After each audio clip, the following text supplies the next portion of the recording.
Next देखो, देखो BD and AC, पहले लिख लो फिर समझाता हूं। BD and AC are called conjugate arms. BD and AC are called conjugate arms. BD and AC are called conjugate arms. ठीक है? अच्छा, क्यों कहते हैं? अभी पॉइंट कंप्लीट नहीं हुआ है, सुन लो पहले। BD देखो कौन सी वाली आर्म थी? ये बीच में, जो कि हमने जिसमें हमने गैल्वेनोमीटर लगाया था। और AC वाली कौन सी आर्म थी? जिसमें हमने बैटरी कनेक्ट करी थी। तो कहने का मतलब ये है कि ये जो BD है और ये जो AC है, आप इन दोनों को असल में इंटरचेंज कर सकते हैं, है ना? मैंने इन्हें कॉन्जुगेट आर्म्स बोला है। अब कॉन्जुगेट आर्म बोलने का कारण क्या है? मैं ये कह रहा हूं कि आप हम इन दोनों को इंटरचेंज कर सकते हैं। मतलब जहां आज गैल्वेनोमीटर लगा है, वहां पे मैं क्या लगा सकता हूं? बैटरी। और जहां बैटरी लगी है, वहां मैं क्या लगा सकता हूं? गैल्वेनोमीटर लगा सकता हूं। तो ये दोनों के दोनों हमारे क्या कहलाते हैं? कॉन्जुगेट आर्म्स कहलाते हैं, क्योंकि इनकी वैल्यू को इंटरचेंज कर सकते हैं। और ऐसा करने से बैलेंसिंग कंडीशन पे, बैलेंसिंग पॉइंट पे कोई फर्क नहीं पड़ता है। ये मैं खास क्यों बता रहा हूं? क्योंकि कई बार स्कूल्स में हमें ऐसे क्वेश्चन भी देखने को मिले हैं जिसमें बैटरी ऊपर लगी होती है, जिसमें बैटरी ऊपर लगी होती है और गैल्वेनोमीटर नीचे लगा होता है। अब उस समय बच्चे के मन में कई ख्याल आते हैं कि साला यार हमें तो गलत इंस्ट्रूमेंट पढ़ा दिया, असली तो ऐसा वाला होता है ना? और पता नहीं ये कैसे सॉल्व हुआ, गधे ने पता नहीं क्या कराया। तो बहुत सारी बातें आती हैं। तो ये मैं आपको क्लियर कर दूं कि बैटरी और गैल्वेनोमीटर दोनों इंटरचेंज हो सकते हैं, और उनको इंटरचेंज करने से व्हीटस्टोन ब्रिज पे कभी कोई फर्क नहीं पड़ता है। ठीक है? तो पॉइंट को कंटिन्यू करोगे। आखिर मैंने क्या बोला? Are called conjugate arms, comma करके, because position of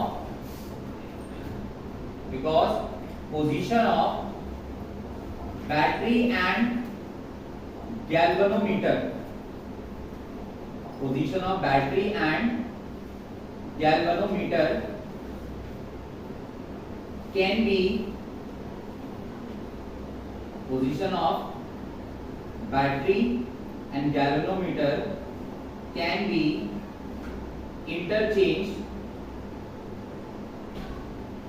interchanged and there will be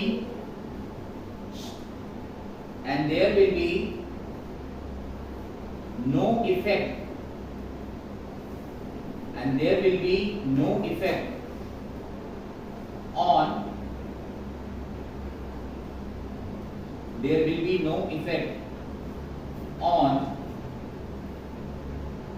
balanced state,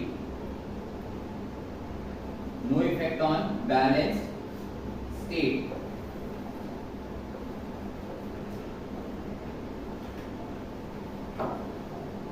ठीक है भाई? ठीक है मुन्ना? चलिए चौथा पॉइंट आ जाइए। नहीं, चौथा तो ये था ना? हाँ, पांचवें आ जाइए। पांचवा पॉइंट ये है कि व्हीटस्टोन ब्रिज जो है, ना तो बहुत छोटे रेजिस्टेंस को नापने के लिए बना हुआ है, ना ही बहुत ही बड़े रेजिस्टेंस को नापने के लिए बना हुआ है। मतलब अब बहुत छोटे रेजिस्टेंस जैसे कि 0.1 ओम हो गया या किसी भी छोटे रेजिस्टेंस हो गए, ये हम व्हीटस्टोन ब्रिज से नहीं नाप सकते। बहुत बड़े रेजिस्टेंस हो गए जैसे 10 लाख ओम हो गया, 12 लाख ओम हो गया, 1 करोड़ ओम हो गया, ये भी हम लोग जो है व्हीटस्टोन ब्रिज से नहीं नाप सकते। कारण, इसका कारण आप समझिए। कल हमने पढ़ा था व्हीटस्टोन ब्रिज ज्यादा सेंसिटिव कब होता है? जब चारों आर्म्स का रेजिस्टेंस सेम ऑर्डर का होता है। अब आप समझिए, अगर हम कोई बहुत छोटा रेजिस्टेंस नापने जा रहे हैं, देखो पहली बात तो ये सच है कि तुम्हें पता थोड़ी है कि रेजिस्टेंस को कितनी वैल्यू का नाप रहे हो। आप जो अननोन रेजिस्टेंस नापने जा रहे हो, आपको पता थोड़ी है वो कितनी वैल्यू का है। अगर पता ही होता तो नापते क्यों? लॉजिकल है ना? तुम्हें नहीं पता है तभी तो तुम उसको मेजर कर रहे हो ना, उसका रेजिस्टेंस कितना है। चलो मैं कह रहा हूं बाय डिफॉल्ट तुमने किसी और तरीके से नाप लिया, कोई और मेथड तुम्हारे पास है, मल्टीमीटर देखा तुमने कभी? मल्टीमीटर कभी देखा? तो मल्टीमीटर नाम से एक डिवाइस होता है, तो उसके अंदर भी रेजिस्टेंस नापने का एक तरीका होता है, लेकिन वहां से भी वैल्यू कोई जरूरी नहीं कि एक्यूरेट आए, कोई जरूरी थोड़ी है। तो प्रॉब्लम ये है कि जब आप बहुत छोटी वैल्यू नापने जाते हो, तो बाकी के 3 आर्म के जो रेजिस्टेंस है वो भी आपको बहुत छोटे चाहिए होंगे, है ना? आपको गारंटी नहीं कितने छोटे रेजिस्टेंस आपके पास अवेलेबल है ना? ऐसे आपको तो बहुत मुश्किल से मिलता है छोटे वैल्यू के। सेम यही कहानी बहुत बड़े रेजिस्टेंस के साथ भी होती है। जैसे आपने 10 लाख ओम का रेजिस्टेंस ले लिया, आप सोचोगे 10 लाख ओम का रेजिस्टेंस होता है, हाँ कभी कभी होता है, कभी कभी होता है, बट क्या है उसको नापने के लिए बाकी तीन का रेजिस्टेंस भी 10 लाख की रेंज में होना चाहिए, 10 लाख 12 लाख 15 लाख इस रेंज में होना चाहिए, तो प्रैक्टिकली पॉसिबल नहीं है। दूसरी बात क्या होता है, इसमें जो आर होता था, यहाँ पे जो आर लगाते हैं, ये आर क्या था बेसिकली, रेजिस्टेंस बॉक्स। अब रेजिस्टेंस बॉक्स अगर तुमने देखा या नहीं देखा तो मैं आपको एक चीज बता दूं, ज्यादातर रेजिस्टेंस बॉक्स में सबसे छोटी वैल्यू 0.1 ओम होती है और जो सबसे बड़ी वैल्यू होती है वो 5000 ओम होती है। ज्यादातर रेजिस्टेंस बॉक्स में सबसे छोटी वैल्यू 0.1 ओम है। तो आप मुझे बताओ, अगर मान लो मैं गलती से यहाँ पे कभी 0.001 ओम का रेजिस्टेंस नापने चला गया, तो भाई रेजिस्टेंस बॉक्स तो उसको बैलेंस ही नहीं कर पाएगा, इस रेंज का बनेगा ही, हाँ या ना। और अगर मान लो मैं 10 लाख ओम नापने चला गया तो भी यहाँ रेजिस्टेंस बॉक्स में 10 लाख ओम नहीं आ सकता, क्योंकि वो 5000 ओम ही मैक्सिमम है। तो कहने का मतलब है इन शॉर्ट व्हीटस्टोन ब्रिज बहुत छोटे रेजिस्टेंस और बहुत बड़े रेजिस्टेंस नहीं नाप सकता। हाँ, आपको तुमसे पूछे कि क्यों, आपको जवाब होगा कि उस केस में व्हीटस्टोन ब्रिज की सेंसिटिविटी बहुत पुअर हो जाएगी, बहुत ही खराब सेंसिटिविटी होगी और आंसर जो आएंगे वो करेक्ट नहीं है। बात समझ आएगी? चलिए नेक्स्ट पॉइंट लिखिए, Wheatstone bridge, Wheatstone bridge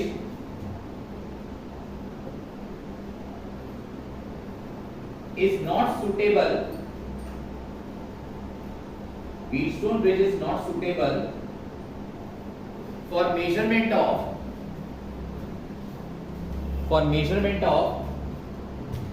very low and very high resistance, very low and very high resistance। तो जो व्हीटस्टोन ब्रिज है ये बहुत ही हाई रेजिस्टेंस या बहुत ही लो रेजिस्टेंस को नापने के लिए नहीं बना हुआ है, इस बात का ध्यान रखिए। चलिए अगला पॉइंट लिखिए, the two other forms of Wheatstone bridge, the two other forms of Wheatstone bridge are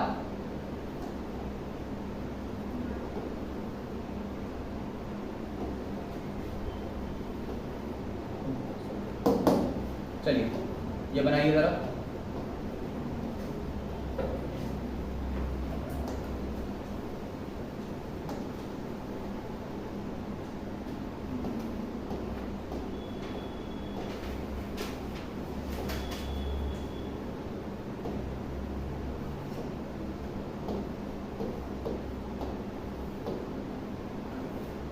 ये हमारी व्हीटस्टोन ब्रिज की दो अदर फॉर्म्स हैं। इसमें जो ऊपर वाली फॉर्म है ये तो आपने कई बार मैथ्स में करी होगी है ना, जब हमने कैपेसिटर के क्वेश्चन करे थे, जब हमने रेजिस्टर के क्वेश्चन करे थे, तो जो ऊपर वाली फॉर्म है वो तो आपने कई बार सॉल्व करी हुई है। बस फर्क ये होता था कि आज तक उसमें गैल्वेनोमीटर नहीं लगा होता था, उसमें पांचवी जगह क्या लगा होता था, या तो कोई कैपेसिटर था या कोई रेजिस्टर। तो ये दो हमारी बची हुई फॉर्म्स हैं व्हीटस्टोन ब्रिज की। चलिए इसी के साथ ये इंपॉर्टेंट पॉइंट खत्म और अब हम इसके कंसेप्चुअल क्वेश्चंस पर जाते हैं। कोई बेटा कोई क्या बोल, नहीं ये बैटरी से कनेक्ट होगा ना, सर्किट से कनेक्ट होगा, मैं बता देता हूँ। ये पॉइंट बैटरी से कौन सा पॉइंट कनेक्टेड थे, ए और सी, ए और सी कनेक्टेड था ना बैटरी से, तो ठीक है इसे ए बना लो, इसे सी बना लो, इसे भी ए बना लो, इसे भी सी बना लो, मतलब यहां से एक्सटर्नल बैटरी कनेक्ट होगी।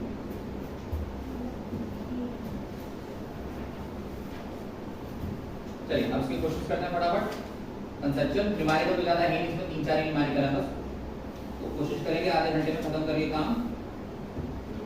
चलिए स्टार्ट करें, देखो क्वेश्चन पहला,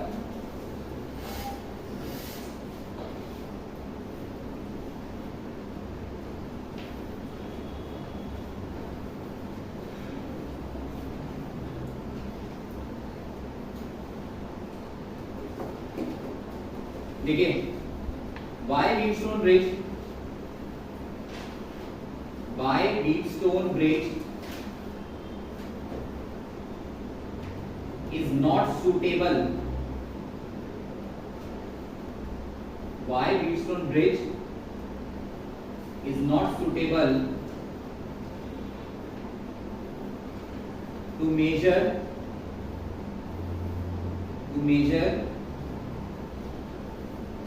very high or very low resistances. Why Wheatstone bridge is not suitable to measure very high or very low resistances? बताएं, Wheatstone bridge को बहुत ज्यादा हाई रेजिस्टेंस नापने के लिए या बहुत लो रेजिस्टेंस नापने के लिए सुटेबल क्यों नहीं माना गया? क्या बताया था भाई? सेंसिटिविटी क्या हो जाती है? पुअर हो जाती है, लो हो जाती है। और कम सेंसिटिविटी का मतलब होता है एक्यूरेसी कम हो जाएगी। मतलब जो आंसर आपको देगा वो जरूरी नहीं करेक्ट हो, मैक्सिमम केस में वो इनकरेक्ट आंसर होता है। ठीक है, आंसर लिखिएगा because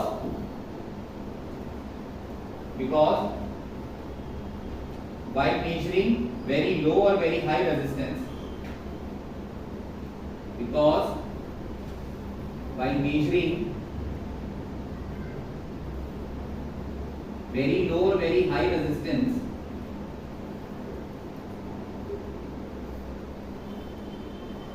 very low or very high resistance, sensitivity of Wheatstone bridge,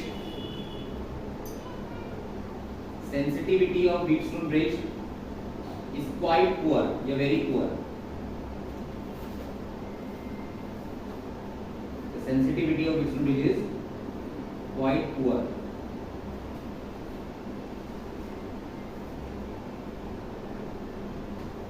next question लिखेंगे आप,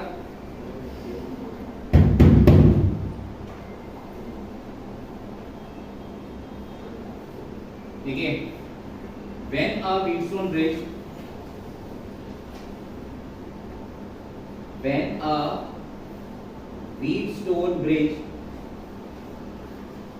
is said to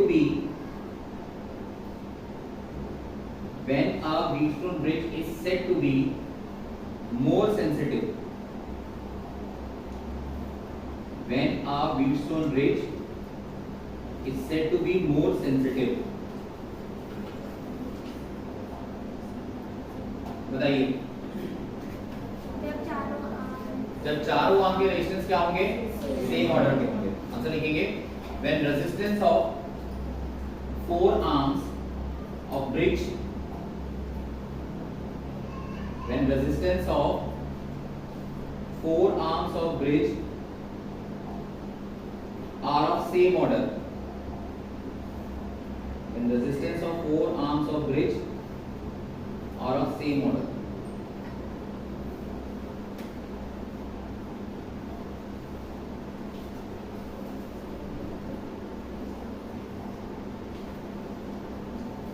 clearly. Next question लिखिए,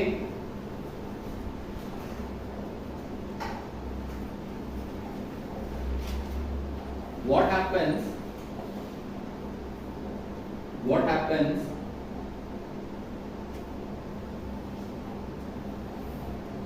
if the galvanometer and cell,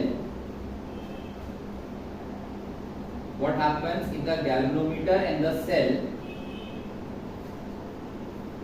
are interchanged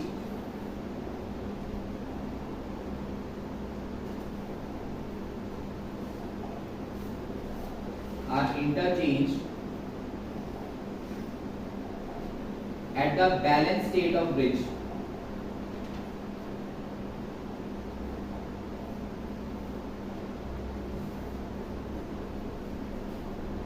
What happens if the galvanometer and cell are interchanged at the balanced state of bridge? Bridge मतलब Wheatstone bridge। बताएं जरा, अगर Wheatstone bridge के galvanometer को और cell को हम इंटरचेंज कर देते हैं, वो भी कब? जब बैलेंस स्टेट हो। बैलेंस स्टेट मतलब कोई P/Q=R/S हो। तो अगर हम दोनों को इंटरचेंज करते क्या फर्क पड़ता है? कोई फर्क नहीं पड़ता। लेकिन हाँ सुनो, किस चीज पर फर्क नहीं पड़ता ये आपको मेंशन करना जरूरी है, क्योंकि एक चीज मैंने आपको कम बताई है, वो मैं आपको क्वेश्चन बताने वाला हूं। देखो, सबसे पहली बात, बैलेंस स्टेट पे कोई फर्क नहीं पड़ता, बैलेंस स्टेट पे कोई फर्क नहीं पड़ता। और बैलेंस स्टेट क्या होती है? जिसमें गैल्वेनोमीटर का करंट कितना होता है? 0। तो मतलब कहने का मतलब ये है कि अगर P upon Q is equal to R upon S के बराबर है तो और शुरू में गैल्वेमीटर ऊपर लगा के 0 करंट दे रहा है, तो गैल्वेमीटर को इंटरचेंज करके अगर नीचे भी लगा दोगे तब भी वो कितना करंट देगा? 0। तो बैलेंस स्टेट पे फर्क नहीं पड़ेगा, इसका मतलब ये होता है कि गैल्वेमीटर चाहे ऊपर लगे चाहे गैल्वेमीटर नीचे लगे, वो तब भी दोनों जगह 0 करंट देगा। चाहे गैल्वेमीटर ऊपर लगे चाहे नीचे लगे वो 0 करंट देगा। लेकिन हाँ एक दूसरी चीज होती है, वो है सेंसिटिविटी। अब ये जो सेंसिटिविटी है ना, ये चेंज हो जाती है। अब चेंज होने का मतलब है ये बढ़ भी सकती है और ये घट भी सकती है। हालांकि इसको लेकर के दो अलग अलग साइंटिस्ट थे, एक मैक्सवेल का और एक कैलेंडर का। दोनों साइंटिस्ट ने अपनी अलग अलग थ्योरी दी थी, वो दोनों थ्योरी हमारे सिलेबस से बाहर की बात है, तो उसके बारे में कोई चर्चा नहीं करेंगे। हाँ, अगर किसी को स्कूल में कराया जाता है Maxwell theory of sensitivity of Wheatstone bridge या Callendar's theory of sensitivity of Wheatstone bridge, तो मुझे बताना, फिर मैं कराऊंगा, है ना। लेकिन आज तक 13-14 साल से तो मैंने आज तक कभी किसी को नहीं पढ़ाई है ना। मैंने अपने लिए तो पढ़ी थी ग्रेजुएशन के लिए, लेकिन पढ़ाई नहीं करी, क्योंकि आज तक यूज ही नहीं हुई कभी। तो अगर होती है किसी के स्कूल में इस्तेमाल तो ध्यान देना, है ना। दोबारा सुनोगे, अगर आप गैल्वेमीटर को और बैटरी को इंटरचेंज करते हो तो नंबर 1 बैलेंस स्टेट पे नो इफेक्ट, कोई फर्क नहीं पड़ेगा। बैलेंस स्टेट पे फर्क नहीं पड़ेगा मतलब गैल्वेमीटर ऊपर लगा है और 0 करंट नाप रहा है, नीचे लगेगा तब भी क्या नापेगा? 0 करंट नापेगा। दूसरी बात सेंसिटिविटी, सेंसिटिविटी बदल जाएगी। अब ये सेंसिटिविटी बढ़ भी सकती है और घट भी सकती है ना। बढ़ भी सकती है और घट भी सकती है, और इसको डिटरमाइन करने के लिए 2 थ्योरी थी, वो हम लोग नहीं पढ़ेंगे। तो आप आंसर कैसे लिखेंगे? लिखो, if galvanometer and cell are interchanged at balance state,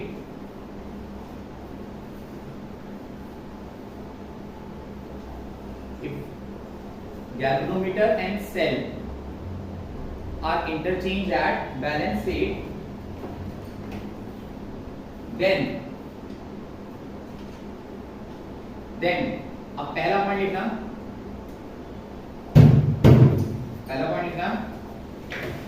balance state remain same, balance state remain same. ठीक है जी। अब इसका मतलब ही समझाओ कि बैलेंस स्टेट रिमेन सेम का क्या मतलब है। That is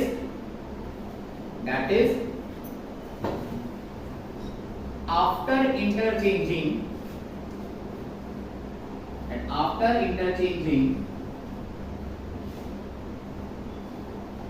the current of galvanometer is still 0.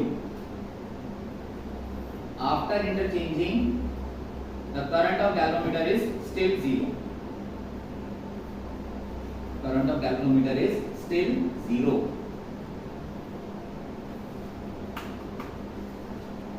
ठीक है पक्का। और दूसरा पॉइंट लिखो, sensitivity of bridge changes, sensitivity of bridge changes।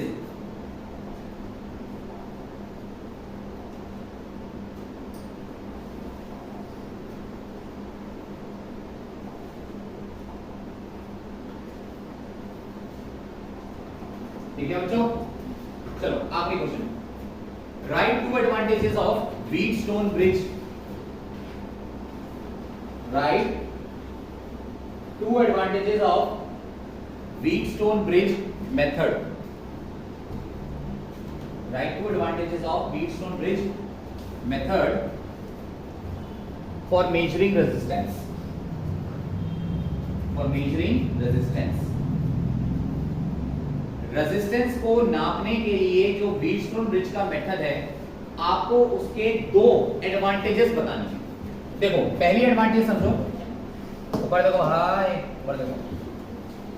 पहली एडवांटेज ये है कि जो व्हीटस्टोन ब्रिज है ये एक तरह का नल पॉइंट मेथड है। अब आपको कि ये क्या बताऊंगी, नल पॉइंट मेथड क्या होता है। वैसे ये शायद अगर मैं ठीक हूं तो आपने बचपन में पहली क्लासेस में पढ़ा होगा, जब आपने लाइफ में पहली बार एमीटर पढ़ा होगा, वोल्टमीटर पढ़ा होगा, जिस भी क्लास में पढ़ा होगा 7th-8th में, क्योंकि हमने भी वहीं पे पढ़ा था। तो नल पॉइंट मेथड ये होता है, जनरली दुनिया में जितने भी एमीटर वोल्टमीटर हैं उसमें रीडिंग कब होती है? जब वो 0 के आगे की रीडिंग देते हैं। यही होता है, मतलब आपकी गाड़ी का जो स्पीडोमीटर है, अगर आपको गाड़ी की स्पीड देखनी है तो ऑब्वियसली बात है स्पीड 0 से आगे आके दिखाएगा, हाँ या ना। मतलब जो भी मेजरमेंट होगा वो 0 से डिफ्लेक्ट होकर दिखाएगा, ठीक है जी। पर व्हीटस्टोन ब्रिज में क्या होता है, यहाँ मेजरमेंट तब होती है जब वैल्यू शुरू से घट के वापस कितने पे आती है? 0। नल का मतलब होता है 0। तो व्हीटस्टोन ब्रिज आपको रेजिस्टेंस की मेजरमेंट तब देता है जब इसमें रीडिंग क्या आती है 0। बाकी दुनिया में जितने भी मीटर होते हैं, जैसे मैं मल्टीमीटर का नाम ले रहा हूं, मल्टीमीटर जब रेजिस्टेंस नापता है ना तो रेजिस्टेंस को वो डिफ्लेक्शन मेथड में देता है। डिफ्लेक्शन मेथड मतलब शुरू में वैल्यू कितनी थी 0, वो वैल्यू को बढ़ा के दिखाता है, जबकि व्हीटस्टोन ब्रिज में पहले से कुछ वैल्यू होती है, उसे घटा के वापस कितना करता है 0। अब इसमें फायदा क्या होता है, इसके फायदे मैं तुम्हें बताऊं। नल पॉइंट मेथड में क्योंकि करंट कितना हो जाता है, करंट 0 हो जाता है। अब बीच में चाहे तुमने जितने मर्जी सेल लगाए हो, जितने मर्जी रेजिस्टेंस लगाए हो, उससे कोई फर्क नहीं पड़ता। जैसे कोई बच्चा मेरे से पूछ सकता था, वैसे एक आध बारी आज मुझे किसी बच्चे ने पूछा है कि अगर मान लीजिए जैसे यहाँ पे बैटरी जो है हमने मान लो 5 वोल्ट की लगाई, कल को 5 वोल्ट को रिप्लेस करके 20 वोल्ट कर दें, तो क्या मतलब रेजिस्टेंस में फर्क नहीं पड़ेगा? इसकी मतलब जो रेजिस्टेंस हम नाप रहे हैं उसमें फर्क नहीं पड़ेगा? इसका जवाब है नहीं पड़ेगा। क्यों? क्योंकि गैल्वेनोमीटर रेजिस्टेंस को कब नापता है? जब करंट कितना होता है इसमें 0। गैल्वेनोमीटर करंट कितना हो जाता है 0। और नल पॉइंट मेथड में यही एडवांटेज है, क्योंकि करंट तो भैया 0 है। अब करंट 0 हो गया तो चाहे कुछ भी रेजिस्टेंस लगा लो उसकी वोल्टेज कितनी होगी 0। कोई भी सेल लगा लो उसका टर्मिनल वोल्टेज भी कितना होगा 0, है ना, उससे कोई फर्क नहीं पड़ेगा। तो पहली एडवांटेज देखिए, देखो it is a null point method. और आईएससी वालों ये नल पॉइंट मेथड वर्ड जो है ना तुम्हारे लिए बहुत इंपॉर्टेंट है, क्योंकि अगले जो दो टॉपिक हमें पढ़ने हैं ना, मीटर ब्रिज और पोटेंशियोमीटर, वो इसी के ऊपर बेस्ड है, नल पॉइंट मेथड पे। सीबीएसई वालों के लिए भले इतना खास इंपॉर्टेंट नहीं है ये वर्ड, तुम्हारे लिए बहुत ज्यादा इंपॉर्टेंट है। देखो इट इज क्या बोला मैं, इट इज बेस्ड ऑन बोले इट इज, हां देखो it is a null point method, null point method, hence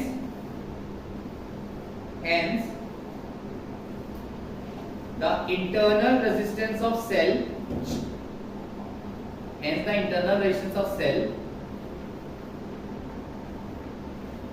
and resistance of galvanometer,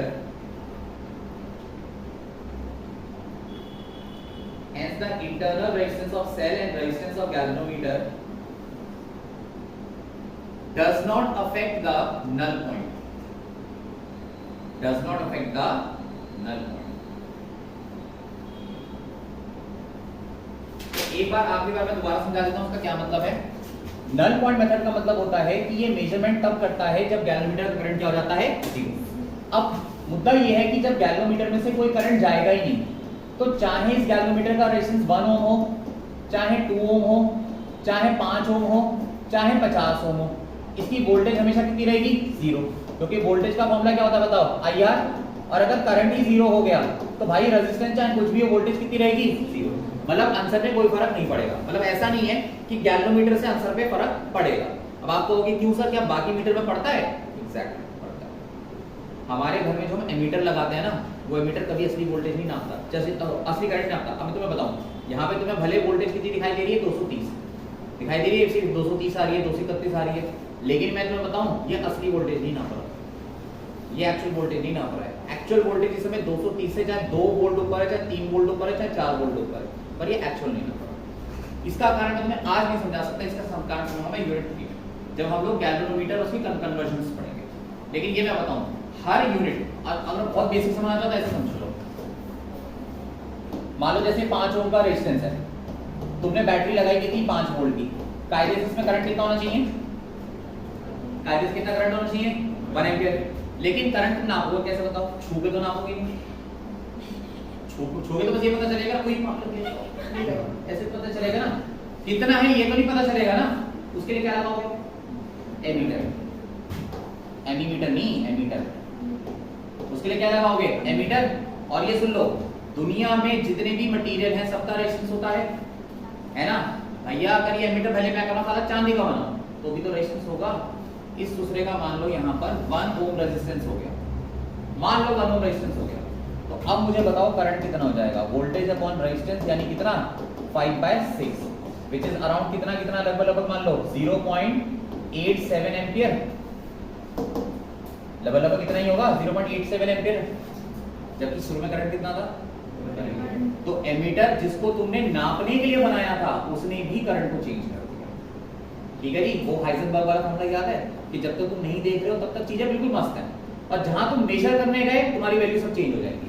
तो ये प्रॉब्लम है कि जब तक एमीटर नहीं लगाया था तब तक करंट 1 एम्पीयर था, पर जैसे ही एमीटर लगाया करंट चेंज हो गया। तो ये होता है दुनिया में जितनी मेजरिंग डिवाइस है ना, वो कभी भी असली वैल्यू इसलिए नहीं नाप पाते क्योंकि वो खुद वैल्यू को चेंज कर देते हैं, व्हीटस्टोन ब्रिज नहीं करता। चलो सेकंड लिखो। अच्छा दूसरी बात समझिए, व्हीटस्टोन ब्रिज में हम कभी करंट कैलकुलेट नहीं करते, व्हीटस्टोन ब्रिज में हम कभी वोल्टेज कैलकुलेट नहीं करते।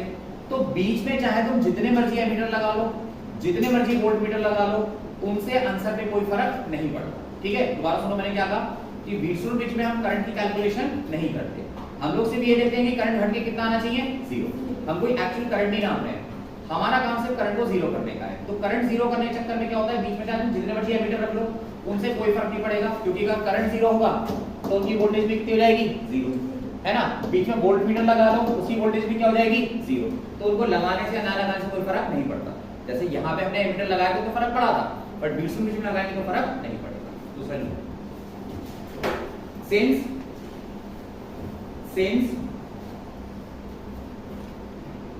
this method does not involve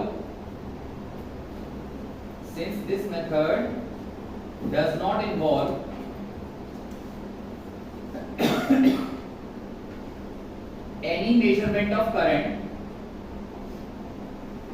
since this method does not involve any measurement of current, so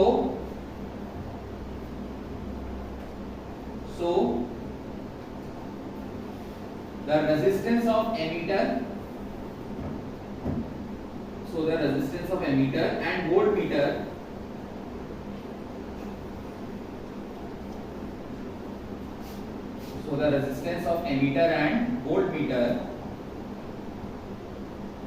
does not affect the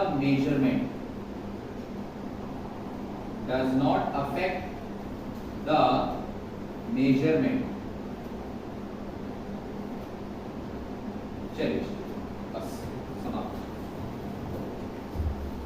कोई बच्चा ऐसा है जिसने एक ही लिखे हैं सारे क्वेश्चन, एक ही लिखने वाले सारे ना। आओ भाई क्वेश्चन नंबर 1 पे आ जाइए। तो बहुत ही बच्चों वाला सवाल है, बहुत ही फर्जी सा सवाल है। क्वेश्चन नंबर 1 पे आ जाइए। What is the effective resistance between the point A and B. A और बी पॉइंट के बीच में आपको इफेक्टिव रेजिस्टेंस बताना है। ये क्वेश्चन हमने पहले भी ऐसे करा हुआ है ना। लेकिन सुनो, अब करने का तरीका सिस्टमैटिक वे बता रहा हूं कैसे करना है। पहले बार मैं खुद डायग्राम बना लूंगा। डायरेक्ट पर शुरू कर देना कि बीच की वायर हटानी है, डायरेक्ट पर शुरू कर देना। पहले समझाना पड़ेगा कि बीच का रेजिस्टेंस क्यों हटेगा। ये 2 ओम, ये 3, ये 4 और ये 6 और ये बीच में क्या 7। अब आप क्या करेंगे, सबसे पहले इन रेजिस्टेंस को नामकरण कर दीजिए। ये P, ये Q, ये R और ये S। सबसे पहले P और Q का रेशियो निकालिए, 2:3। R और S का रेशियो निकालिए, 4/6 यानी कि 2/3। अब क्योंकि P/Q बराबर है किसके, R/S के, therefore it is a balanced Wheatstone bridge. जैसा छोटे बच्चे को सिखाते हो ना, हर चीज सिस्टमैटिक वे में सिखाते हो, है ना, कि बेटा ऐसे करना है, बेटा वैसे करना है, ऐसा होगा तो ऐसा होगा, वैसा होगा वैसा होगा। बस समझ लो आपको अपने टीचर को भी छोटे बच्चे की तरह सिखाना है कि भैया ये एक व्हीटस्टोन ब्रिज है, उसमें ऊपर के 2 का रेशियो, नीचे के 2 का रेशियो बराबर हो गया। बराबर हो गया इसलिए ये व्हीटस्टोन ब्रिज कैसा हो गया, बैलेंस हो गया। और बैलेंस हो गया तो हम क्या करेंगे, इसमें बीच की ब्रांच हटाएंगे। देयरफॉर 7 ओम becomes ineffective. 7 ohms becomes ineffective. 7 ohm क्या हो जाएगा, ineffective and can be removed.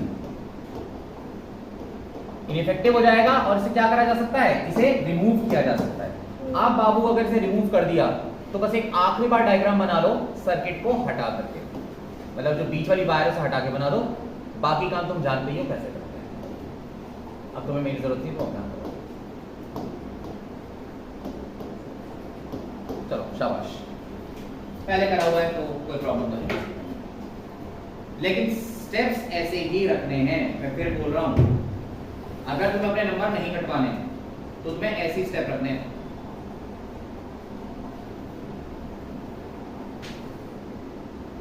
ध्यान रखना, जब तुम इतने सारे स्टेप लिख दो ना सिस्टमैटिक, टीचर फ्रस्ट्रेट हो जाएगा, सब हम उसका नंबर और फिर मजबूरी नंबर देने पड़ेंगे।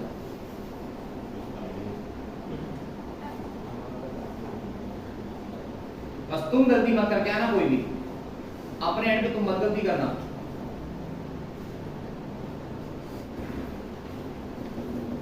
अरे भैया हो गया। चलिए क्वेश्चन नंबर 4 का ये सेकंड और थर्ड दोनों आपके होमवर्क है। सेकंड और थर्ड दोनों ही आसान है, दोनों में डायग्राम आपको ऑलरेडी गिवन है, तो आप आराम से कर सकते हैं। फोर्थ क्वेश्चन में डायग्राम गिवन नहीं है, हमें बनाना पड़ेगा, इसलिए हम ध्यान देंगे। देखिए क्या कर रहा है क्वेश्चन नंबर 4। फोर्थ क्वेश्चन क्या रहा है, in a Wheatstone bridge circuit P, Q, R and S इतने इतने गिवन है। तो ये हमारी व्हीटस्टोन ब्रिज सर्किट हो गई, जिसमें हमारे 4 रेजिस्टेंसेस कनेक्टेड हैं,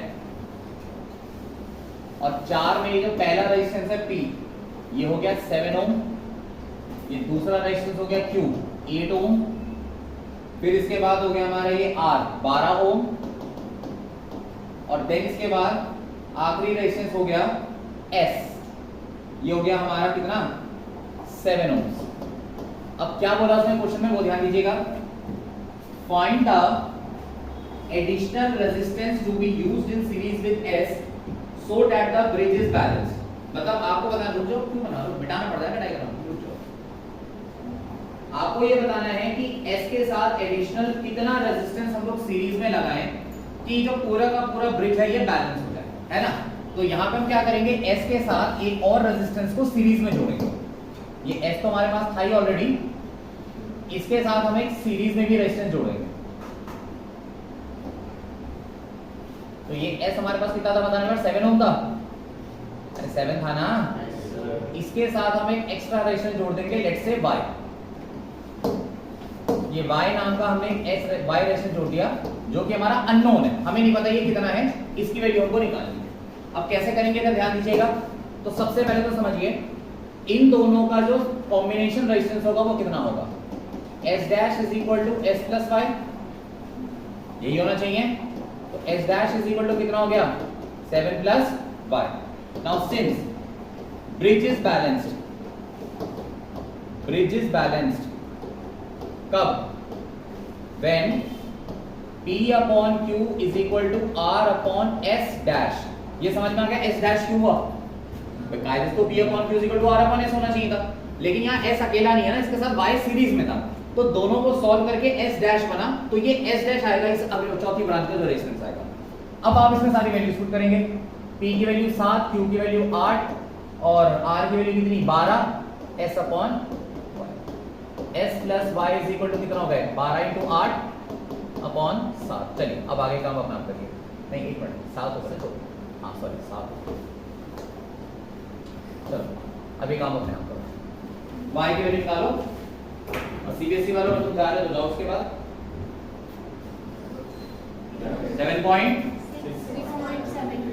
6.72 आंसर मैच कर रहा है, ठीक है। चलिए भाई एडिट डालो, बाकी करो, और जा रहे हो तो जल्दी चले जाना, लिस्ट मत करना। एडिट डालो, मीटर ब्रिज मूव बंद करना बस, हेडिंग डालिए मीटर ब्रिज,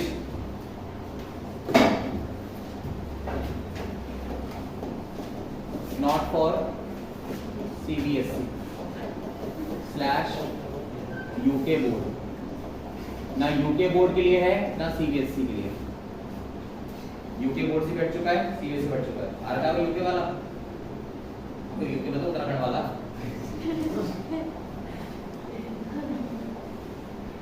ठीक है, देखिए मीटर ब्रिज। अच्छा अब क्या है, देखो मैं आपको एक प्रॉब्लम बताऊंगा।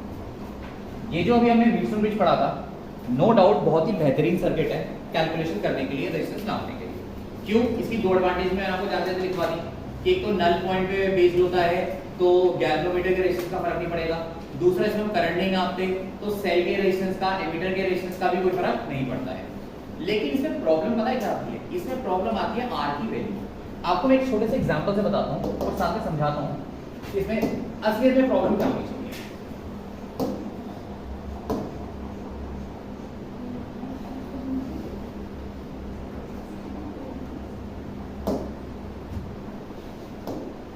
जो तुम सोच रहे थे बोलो। चलो अब देखो ये एक रेजिस्टेंस बॉक्स है। अब आप देखिए इस रेजिस्टेंस बॉक्स में जो वैल्यूज है ना वो बहुत लिमिटेड है और बहुत ही डिस्क्रीट है। जैसे देखो क्या है, ये ऊपर की वैल्यूज हमें दिखाई नहीं दे रही है, लेकिन मैं आपको बता सकता हूँ क्या होंगी।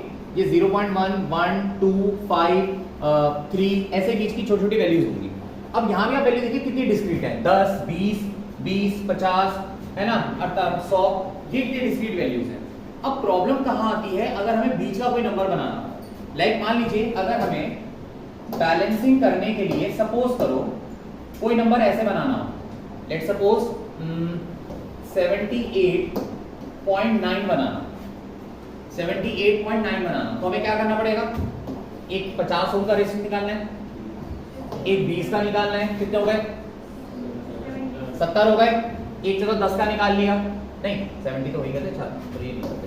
हाँ एक मान लो 5 का कर लिया तुमने, कितने हो गए 75, और एक मान लो 3 ओम का था वो भी तुमने निकाल दिया, कितने हो गए 78 हो गए। अब 0.9 तुम्हें बनाना है, तो 0.9 के लिए तुम क्या कर सकते हो, ज्यादा से ज्यादा 0.1 वाले को निकाल दो बस एक, है ना, लेकिन तब भी कितना बनेगा 78.1 बनेगा। मतलब तुम्हारा ब्रिज पूरा बैलेंस नहीं होगा और गैल्वेनोमीटर जीरो करंट नहीं दिखाएगा, जीरो से थोड़ा सा कम करंट दिखाएगा, कुछ भी बहुत कम करंट दिखाएगा, ठीक है। अच्छा कोई बच्चा अपने चतुर दिमाग लगाए, कोई कहता है सर बनाओ 78.9, 79 बना लो, तो भाई 79 बनाने से आसान है, 50 हो गया, 20 हो गया, 10 हो गया, 5 हो गया और 2 हो गया, और चलो मान लो इसमें 2 और था, है ना, या फिर काम करो 3 और 1 निकाल लिया, तो भी कितने बन गए 79 बन गए। बट मेरी बात सुनो, 79 करके भी तो बैलेंस नहीं होगा, है ना, हमें तो बैलेंसिंग के लिए एग्जैक्टली कितना चाहिए था 78.9। तो प्रॉब्लम ये आती है कि एक रेजिस्टेंस बॉक्स में जो वैल्यू होती है बहुत डिस्क्रीट होती है, और कई बार क्या होता है बीच का रेजिस्टेंस हमसे बन ही नहीं पाता। जैसे 78.9 बनाना था, या तो हमें 78 बनाना पड़ता या 79 बनाना पड़ता, और दोनों ही केस में ध्यान रखो ब्रिज बैलेंस नहीं होता। ब्रिज बैलेंस कब होता, एग्जैक्ट 78.9 पे बैलेंस। तो प्रॉब्लम ये आती है कि कई बार जो बीच बीच की वैल्यूज हैं उसमें व्हीटस्टोन ब्रिज बैलेंस नहीं हो पाता है और हमें अप्रोक्सीमेशन लेके काम चलाना पड़ता है। और आप याद रखिए व्हीटस्टोन ब्रिज को हमने इसीलिए बनाया था क्योंकि पहले वाले मेथड हमें अप्रोक्सीमेशन दे रहे थे, तो हमने सोचा था कि यार व्हीटस्टोन ब्रिज बनाते हैं उससे हमें आंसर अच्छा आंसर मिलेगा, साला अगर ये भी अप्रोक्सीमेशन देगा तो कहां जाए। मतलब वही बात है ना कि भाई कि दुनिया से बचने के लिए, मतलब गुंडों से बचने के लिए पुलिस के पास आ गए, सारा पता चला पुलिस ने लूट लिया, तो फिर कहां जाएंगे। पॉइंट तो यही ना कि जिसका उम्मीद देके गए उसी ने हमें बर्बाद कर दिया, तो क्या करें। तो हम क्या करेंगे, अब हम इस व्हीटस्टोन ब्रिज को इस फॉर्म में नहीं पढ़ेंगे, और प्रैक्टिकल भी यही होता है, आपको स्कूल में कभी भी व्हीटस्टोन ब्रिज का ध्यान रखें प्रैक्टिकल नहीं कराया जाएगा, कभी भी नहीं कराया जाएगा। क्यों नहीं कराया जाता, क्योंकि इसको इंप्लीमेंट करना बहुत मुश्किल होता है। इसलिए हम क्या करते हैं, इसी व्हीटस्टोन ब्रिज की एक प्रैक्टिकल एप्लीकेशन लेते हैं जो कि है मीटर ब्रिज। तो मीटर ब्रिज और कुछ नहीं है, असल में एक तरह का व्हीटस्टोन ब्रिज ही होता है, बट आप कहिए कि उसकी प्रैक्टिकल फॉर्म है। प्रैक्टिकल फॉर्म मतलब जो बनाई जा सकती है, जो यूज की जा सकती है, जिसके आप ऊपर एक एक्सपेरिमेंट कर सकते हैं। तो सिंपल सी पहले एक लाइन लिखोगे कि मीटर ब्रिज क्या होता है। देखो, it is the practical application,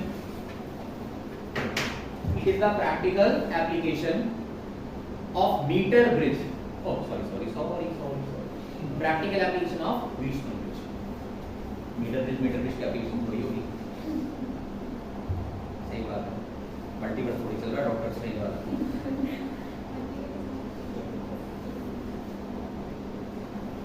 it is the practical application of Wheatstone bridge.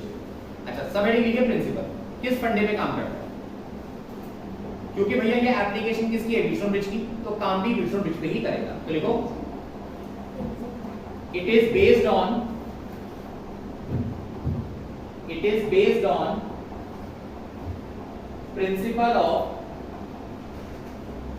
it is based on the principle of Wheatstone bridge, it is based on the principle of Wheatstone bridge। चलिए सब heading लिखिए construction, सब heading लिखिए construction.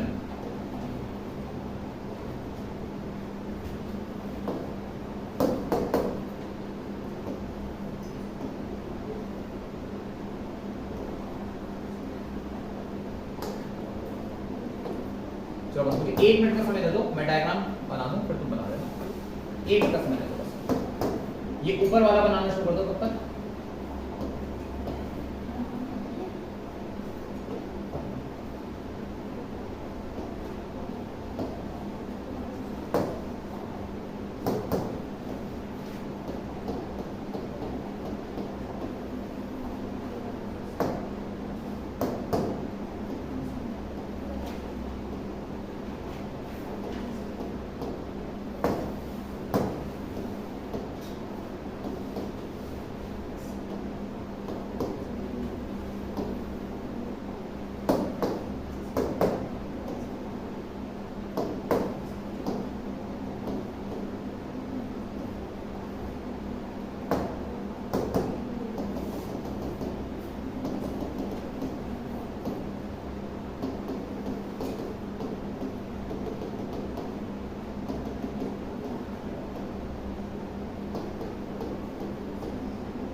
चलो ये diagram बना लो पहले।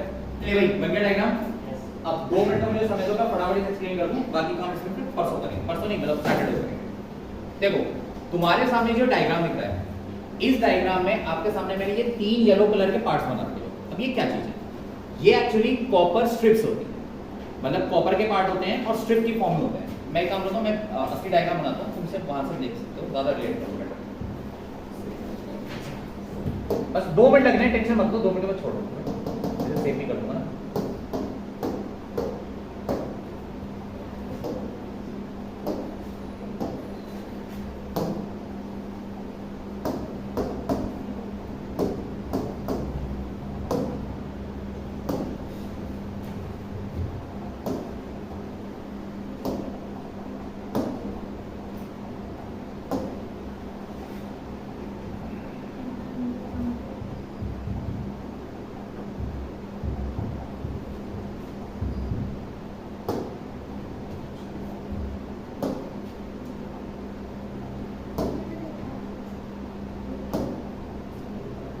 ये होता है भैया असली मीटर ब्रिज।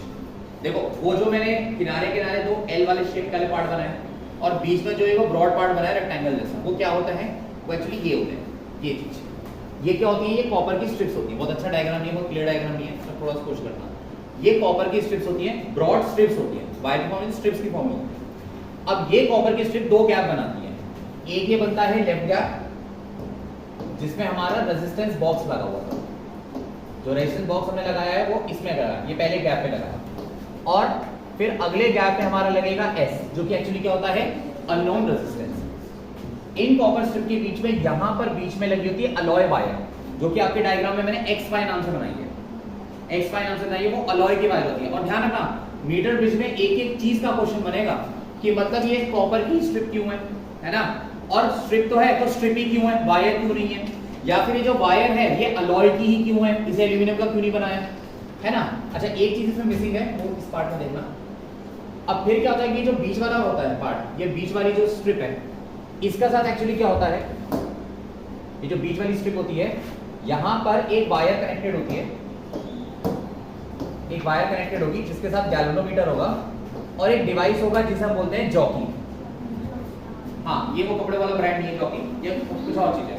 जॉकी क्या होता है? सुन लो, ये बिल्कुल एक पेंसिल जैसा डिवाइस होता है, छोटा सा डिवाइस होता है, पेंसिल जैसा होता है, पर ये लिखने के काम नहीं आता। ये आता है वायर के साथ कांटेक्ट बनाना, है ना? सिर्फ आपको इसे टच करना होता है, ध्यान रखना। प्रैक्टिकल यही होता है, इसे टच करना है, इसे घिसना नहीं है उसके ऊपर बिल्कुल, है ना? इतना नहीं घिसना कि आग निकल जाए उसमें से, उसे सिर्फ टच करना है। और ये ध्यान रखना कि एक एक चीज का रीजन है कि जॉकी को ही ऐसे ही क्यों बनाया जाता है, या फिर इसे टच ही क्यों करना है, या फिर इसे रब क्यों नहीं करना है ना? और जॉकी ही क्यों लगाई गई, नॉर्मल वायर क्यों नहीं कनेक्ट की गई? मैं बता रहा हूँ कम से कम 10 से ऊपर कंसेप्चुअल क्वेश्चन है, और ये इस टॉपिक को सबसे डिफिकल्ट बनाता है, क्योंकि कंसेप्चुअल क्वेश्चन बहुत सारे हैं। ठीक है, फिर ये जॉकी क्या होती है? इस अलॉय वायर के ऊपर हम स्लाइड करते हैं, और हमारा काम होता है किसी तरह गैल्वेनोमीटर के करंट को क्या करना? जीरो करना। तो एक सिंपल मीटर ब्रिज इस तरह से है। अब इसकी वर्किंग हम लोग समझेंगे अगली क्लास में, ठीक है जी? ये असली डायग्राम है, शायद आपने देखा होगा स्कूल में, करेक्ट? प्रैक्टिकल बहुत अच्छी बात है। चलो बेटा, टाटा, बाय बाय।